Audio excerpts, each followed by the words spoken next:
മരണാനന്തര അവയവദാനത്തിലൂടെ മറ്റുള്ളവർക്ക് പുതുജീവൻ നൽകിയവരുടെ ബന്ധുക്കളെ സംസ്ഥാന സർക്കാർ ആദരിച്ചു. കേസ് ഓട്ടോയാണ് ദാതാക്കളുടെ കുടുംബത്തിനൊപ്പം സ്വീകർത്താക്കളെയും പങ്കെടുപ്പിച്ച് പരിപാടി സംഘടിപ്പിച്ചത്. 2017 മുതലുള്ള ദാതാക്കളുടെ കുടുംബങ്ങളെയാണ് ആദരിച്ചത്. നിങ്ങൾ ജീവിക്കുന്നു ഞങ്ങളിലൂടെ. നിങ്ങൾ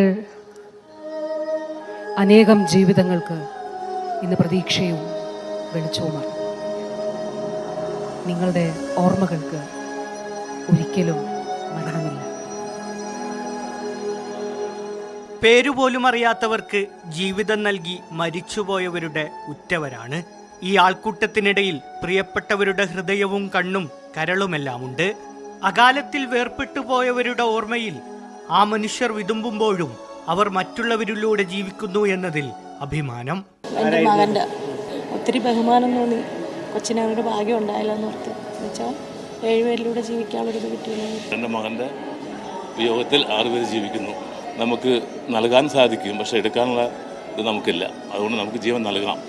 അവയവദാതാവിന്റെ ബന്ധുക്കളും സ്വീകർത്താവും നേരിട്ട് ബന്ധപ്പെടുന്നില്ല. ആ സ്വകാര്യത മാനിച്ചായിരുന്നു പരിപാടിയുടെ സംഘാടനം. ഹോസ്പിറ്റലിനായതുകൊണ്ട് ഞങ്ങളടുത്ത് പറയില്ല. അപ്പോൾ ആരോ ഉണ്ട് അക്കൂട്ടത്തിൽ. റിസീവേഴ്സിനെ ഞങ്ങൾക്ക് കാണണമെന്നുണ്ട്, പക്ഷെ അറിയില്ല, ആരാന്നറിയത്തില്ല. അവയവം സ്വീകരിച്ചവർക്ക് പറയാനുള്ളത് അതിജീവനത്തിന്റെ കഥ. ഇന്നിവർ അവയവദാനത്തിന്റെ പ്രചാരകർ കൂടിയാണ്. ഇത് അപ്പോഴുടെ ചാലക്കുടിയിലായിരുന്നു ആക്സിഡന്റ് പറ്റിയത്. മില്ലിൽ കൈ അരഞ്ഞു പോയതാണ്. 2 കൈയും പോയി. 5 കൊല്ലം വെയിറ്റ് ചെയ്ത് കിട്ടി. എൻ്റെ വൈഫ് ആണ് എനിക്ക് ലിവർ തന്നത്. ശാരീരികമായിട്ട് യാതൊരു പ്രശ്നവുമില്ല. നല്ല സുഖമായിട്ട് പോകുന്നു. എല്ലാ കാര്യങ്ങളും പോകുന്നു. അവർക്ക് വിഷമം തന്നെ ആയിരിക്കും.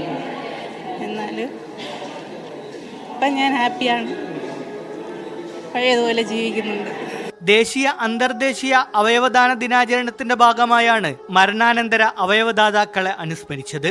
അവയവദാനം അത്രമേൽ മഹത്തരമാണെന്നുള്ള സന്ദേശം നൽകി ഈ ഭൂമിയിൽ നിന്ന് വിട്ടുപോയവരെ ഓർമ്മിക്കുന്നതോടൊപ്പം അതിന്റെ പ്രചാരം കൂടി സമൂഹം ഏറ്റെടുക്കണമെന്നുള്ള സന്ദേശവും ഈ സംഗമം നൽകുന്നു.